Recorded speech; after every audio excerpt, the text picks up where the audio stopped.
Hello students. आप सभी लोग कैसे हो बेटा?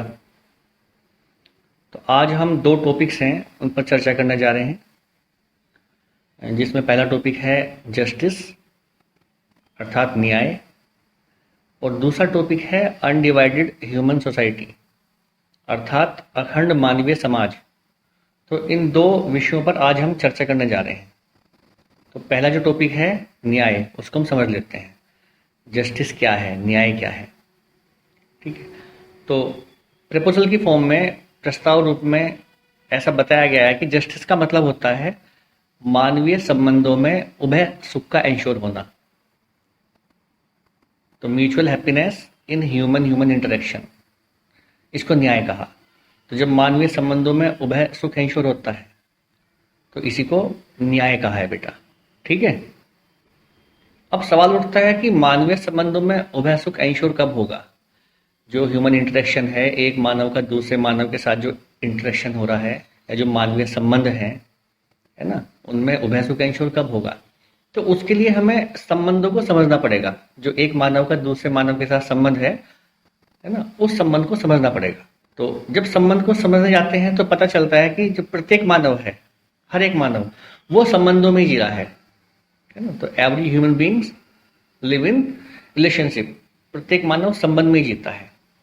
फिर वो चाहे संबंध परिवार में हो, परिवार के लोगों के साथ हो, या फिर समाज में हो, समाज के लोगों के साथ, जैसे कि आपके मित्र हैं, आपके फ्रेंड्स, आपके टीचर्स, आपके रिलेटिव्स, आपके नीबर्स, फिर चाहे कोई भी हो, है ना। तो हम सब ध्यान से देखें तो हम सब संबंधों में जी रहे हैं। तो संबंधों में जीने के लिए और संबंधों में भी संबंध पूर्वक जीने के लिए संबंध की समझ होना बहुत आवश्यक है। जब तक हम संबंध को समझ नहीं पाएंगे तब तक हम संबंध पूर्वक जी भी नहीं पाएंगे। इस बात को भी हम अपने में जांच के देख सकते हैं। तो संबंध पूर्वक जीने के लिए संबंध की, रिलेशनशिप की जो समझ है वो होना भी बहुत आवश्यक है। जब हम मानव का मानव से जो संबंध है, चाहे वो संबंध परिवार के लोगों के साथ हो या समाज के लोगों के साथ हो, जब उस संबंध को हम समझने जाते हैं तो पता चलता है कि जो मानव का मानव के साथ संबंध है तो वो संबंध प्राकृतिक रूप से है ही, अर्थात प्राकृतिक रूप से नेचुरली एक मानव का दूसरे मानव के साथ संबंध है ही, संबंध एग्जिस्ट करता है, वो संबंध है ही। उस संबंध को हमें क्रिएट नहीं करना पड़ता, बस उस संबंध को समझना आवश्यक होता है। तो जब हम उस संबंध को समझ जाते हैं, पहचान जाते हैं, तब हम उस संबंध के नाम दे देते हैं कि जो सामने वाला व्यक्ति है वो मेरे पिता हैं, या सामने वाला जो पर्सन है वो मेरी मदर है ना, या मेरे भाई हैं, या मेरे टीचर हैं, या मेरा फ्रेंड है, इस तरीके से। तो संबंध तो मानव का मानव के साथ है ही। एक तो ये बात क्लियर हुई। दूसरी बात, ये जो मानव का, एक मानव का दूसरे मानव के साथ संबंध है, तो प्रस्ताव रूप में, प्रपोजल के फॉर्म में ऐसा बताया कि ये संबंध एक सेल्फ का दूसरे सेल्फ के साथ है, क्योंकि संबंध का जो इशू है वो सेल्फ के साथ है। तो संबंध एक सेल्फ का दूसरे सेल्फ के साथ है, ये बात बताई प्रपोजल की फॉर्म में। और ये सारी बातें हमें जो है वो वेरीफाई करनी है, जांचनी है। इसलिए जो पूरा कंटेंट है वैल्यू एजुकेशन का, ये सेल्फ एक्सप्लोरेशन के ऊपर ही आधारित है। सेल्फ एक्सप्लोरेशन ही प्रोसेस है वैल्यू एजुकेशन की। ये बात भी यहाँ समझने वाली है। ठीक है।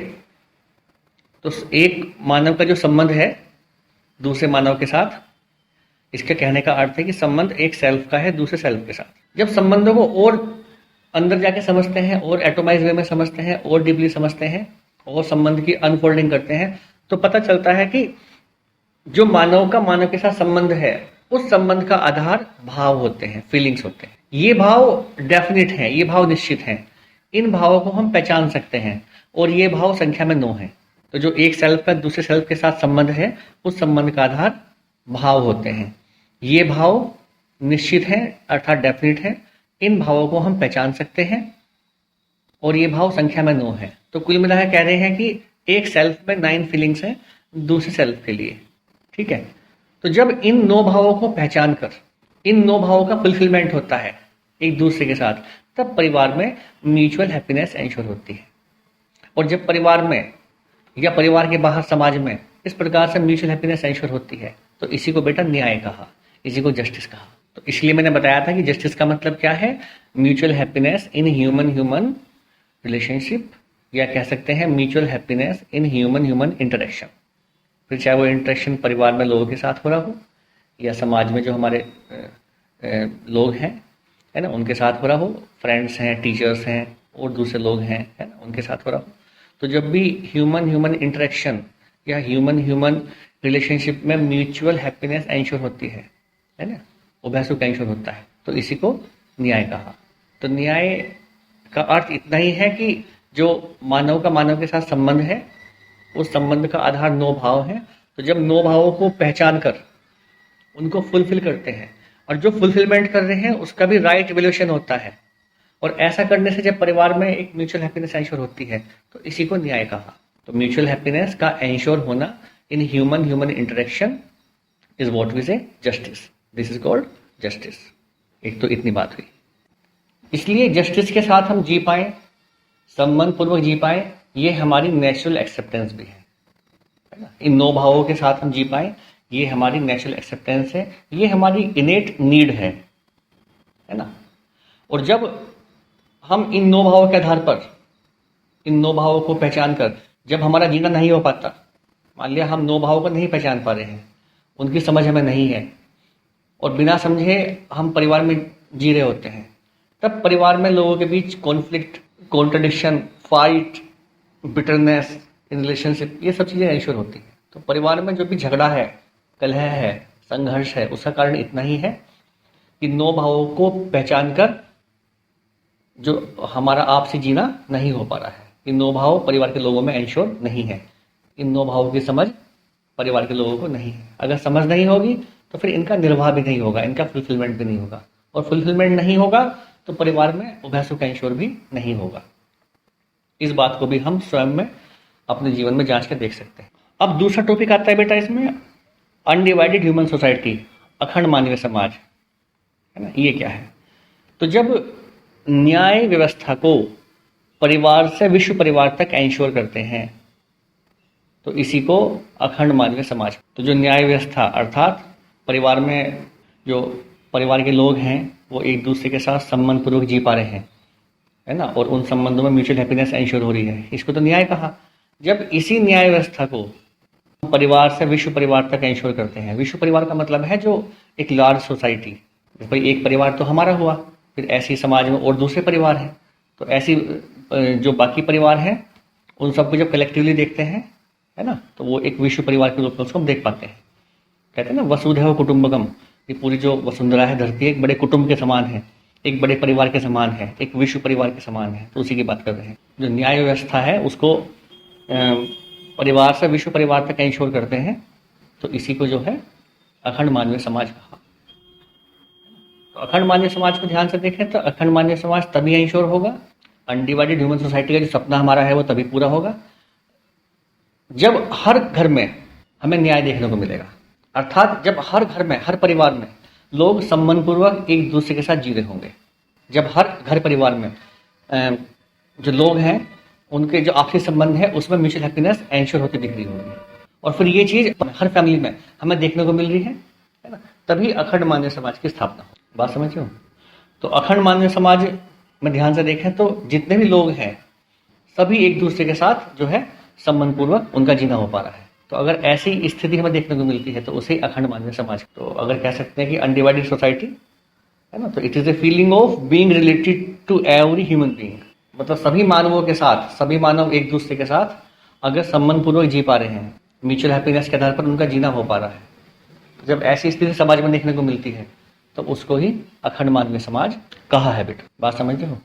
क्योंकि अखंड मानवीय समाज को हम ध्यान से देखें तो हर किसी की चाहना, प्रत्येक मानव की चाहना यही है कि वो एक ऐसे समाज का हिस्सा हो, एक ऐसे समाज का सदस्य हो जहां सभी लोग ठीक प्रकार से जी पाएं, जहां कोई जाति के आधार पर, शरीर के आधार पर, कल्चर के आधार पर कोई भेदभाव ना हो, सब अपने अपने कल्चर के आधार पर जिए, और अपने अपने कल्चर के आधार पर जीते हुए एक दूसरे के कल्चर का भी सम्मान किया जाए। मतलब समाज खंडित ना हो, समाज बटा हुआ ना हो, जाति के, धर्म के, मजहब के, कल्चर के, प्री कंडीशनिंग के, बिलीफ के आधार पर। तो जब समाज इस प्रकार से हो कि जो समाज बटा हुआ ना हो और सम्मानपूर्वक लोग एक दूसरे के साथ जी पा रहे हों, तो वही अखंड मानवीय समाज है, वही अनडिवाइडेड ह्यूमन सोसाइटी। अब इस न्याय व्यवस्था की आवश्यकता क्यों पड़ती है?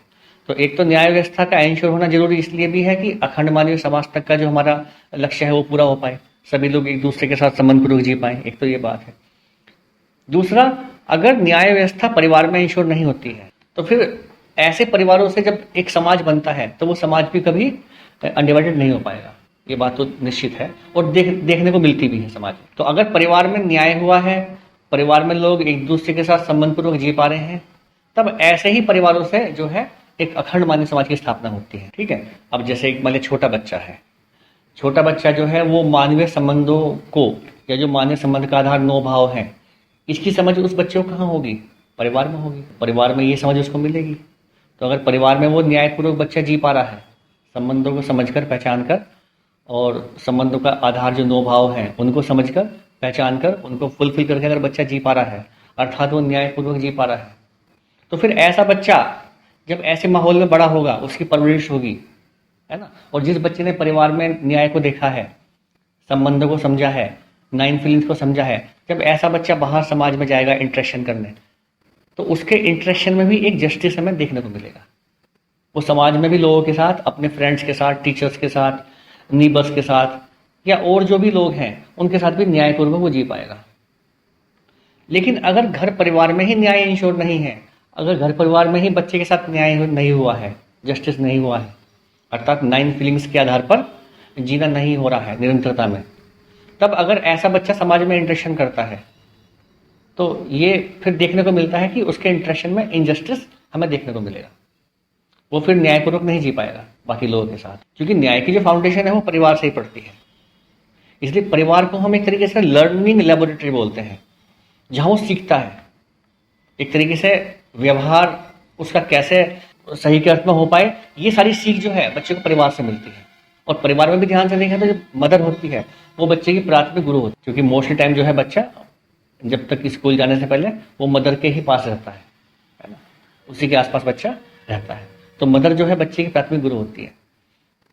तो अगर घर परिवार में मदर के द्वारा बच्चे को सही समझ मिल रही है ना, और माँ कैपेबल है कि वो बच्चे में सही समझ, सही भाव इंश्योर कर पाए, ताकि बच्चा परिवार में एक दूसरे के साथ, है ना, परिवार के लोग भी एक दूसरे के साथ और बच्चा भी परिवार के लोगों के साथ संबंधपूर्वक जी पाए, न्याय के आधार पर जी पाए, ऐसा बच्चा ही समाज में बाकी लोगों के साथ भी न्यायपूर्वक जी सकता है। इस बात को हम स्वयं में जान सकते हैं। और अगर घर परिवार में न्याय नहीं हुआ, जस्टिस इंश्योर नहीं हुआ, तो हमारे जितने भी इंटरेक्शन बाहर समाज में लोगों से हो रहे हो, वहाँ संभावना बनती है कि हम इनजस्टिस के बेस पर जी पाए, और जीना हो भी रहा है। तो अगर हमारे इंटरेक्शन में, व्यवहार में इनजस्टिस झलक रहा है, तो कहीं ना कहीं पता चलता है कि परिवार में हम न्यायपूर्वक हमारा जीना नहीं हुआ है। फिर दूसरी बात, अगर और समझें ध्यान से, तो जैसे मैंने बताया कि हम सभी की चाहना क्या है, तो हम सभी की चाहना तो एक ऐसे सुंदर समाज की है, एक मानवीय समाज की है, जहां हम सब लोग ठीक प्रकार से जी पाए, संबंध के आधार पर जी पाए, है ना, हम सबकी चाहना है। तो क्या ये चाहना हमारी पूरी कब होगी? क्या ऐसा समाज हमें विरासत में मिलेगा, या फिर हमारे एफर्ट्स के द्वारा ही ऐसा समाज इंश्योर होगा? ये बात भी समझने वाली है। तो अगर चाहना मेरी सुंदर समाज की है, चाहना मेरी अनडिवाइडेड सोसाइटी की है, तो फिर मुझे अपने कॉम्पिटेंस को देखना पड़ेगा, है ना, अपनी समझ को देखना पड़ेगा, अपने जीने के प्रोग्राम को देखना पड़ेगा। तो अगर मेरा प्रोग्राम इस आधार पर है कि मैं सामने वाले का सम्यक आकलन कर पा रहा हूँ, सामने वाले का राइट वैल्यूएशन कर पा रहा हूँ, सामने वाले के साथ ट्रस्ट की और जो बाकी फीलिंग्स हैं उनके आधार पर मेरा जीना हो पा रहा है ना, बिना भेदभाव के मैं जी रहा हूं, मेरी बात समझ रहे हो, तब तो ये ऐसे समाज की स्थापना हो सकती है, या ये सपना पूरा हो सकता है। लेकिन अगर हमारे जीवन जीने के आधार, एक दूसरे को जांचने के आधार वो भेदभाव वाले हैं, तब ऐसे समाज की स्थापना नहीं हो पाएगी। भाई मान लिया हम जाति के आधार पर, धर्म के आधार पर, आयु के आधार पर, है ना, रूप रंग के आधार पर, और जो हमारा फिजिकल फैसिलिटीज है उनके आधार पर हम भेदभाव करते हैं एक दूसरे से, तो क्या लगता है अगर ऐसे भेदभाव करते हम जी रहे हैं तो क्या अखंड मानवीय समाज की स्थापना हो पाएगी? क्योंकि भेदभाव के आधार पर जीने पर, अगर हम भेदभाव के आधार पर जीते हैं, डिफरेंशिएशन या डिस्क्रिमिनेशन के बेस पर हम जीते हैं, तो कभी भी अखंड मानवीय समाज की स्थापना नहीं होगी। इस बात को हम जांच सकते हैं, और ऐसा दिख भी रहा है। भेदभाव के आधार पर जीने से कभी भी अनडिवाइडेड ह्यूमन सोसाइटी वाला जो हमारा ये टारगेट है, लक्ष्य है, ये पूरा नहीं होगा, ये प्रोग्राम कभी पूरा नहीं हो सकता। ठीक है, क्योंकि भेदभाव के आधार पर जीने से जो आपसी संबंध है उनमें एक्रीमनी, अर्थात रूखापन, कड़वाहट, या कह सकते हैं बिटरनेस, ये इंश्योर होता है। समाज में हमें नेक्सलिज्म, टेररिज्म, ये एंशन होता दिखता है। इसके अलावा फाइट, है ना, पारिवारिक झगड़े, ये हमें होते हुए दिखते हैं। ठीक है, लैक ऑफ सेल्फ कॉन्फिडेंस, ये स्थिति में देखने को मिलती है। ठीक है, एक feeling of opposition, feeling of violence for others, ऐसा देखने को मिलता है। तो अगर ऐसा देखने को मिल रहा है तो ये इन सभी फीलिंग्स, अगर ऐसा हमें स्थिति देखने को मिल रही है, तो इस आधार पर जीतते हुए तो कभी भी अखंड मानवीय समाज का सपना पूरा नहीं होगा। तो अखंड मानवीय समाज को ध्यान से समझें तो वो तभी पूरा होगा जब हम एक दूसरे के साथ संबंध पूर्वक जी पाए। और संबंध पूर्वक जीने के लिए आवश्यक है कि संबंध का जो आधार है, नो भाव है, उसकी समझ हर किसी को हो, वो भाव हर किसी में इंश्योर हो। तो जब वो नो भाव हर किसी में इंश्योर होंगे और हम उन नो भावों को पहचान पाएंगे, उनको समझ पाएंगे, तभी उनको हम फुलफिल कर सकते हैं। और जो फुलफिलमेंट, उसका राइट एवोल्यूशन कर सकते हैं। और राइट एवोल्यूशन से ही परिवार में म्यूचुअल हैप्पीनेस इंश्योर होती है। यही न्याय है, यही न्यायपूर्वक जीना। तो ये जो म्यूचुअल हैप्पीनेस या म्यूचुअल फुलफिलमेंट हो रहा है परिवार में एक दूसरे के साथ, ये एक तरीके से हॉलमार्क है, ये इंडिकेटर है न्याय का। और जब इस प्रकार से न्यायपूर्वक हम जी पाते हैं परिवार में भी और परिवार के बाहर भी लोगों के साथ, तभी अखंड मानवीय समाज की स्थापना होती है। तो कुल मिला के ये बात है बेटा। तो ये मैंने पूरा कंसेप्ट आपको समझा दिया है। तो ठीक है बेटा, तो आज इतना ही रखते हैं। तो मुझे धैर्यपूर्वक सुनने के लिए आप सभी का बहुत बहुत धन्यवाद। अब आने वाले जो हमारा लेक्चर होगा उसमें हम सार्वभौम मानवीय व्यवस्था अर्थात यूनिवर्सल ह्यूमन ऑर्डर, इस कंटेंट पर हम चर्चा करेंगे। ये भी बहुत महत्वपूर्ण विषय है। ठीक है बेटा, चलिए, ओके।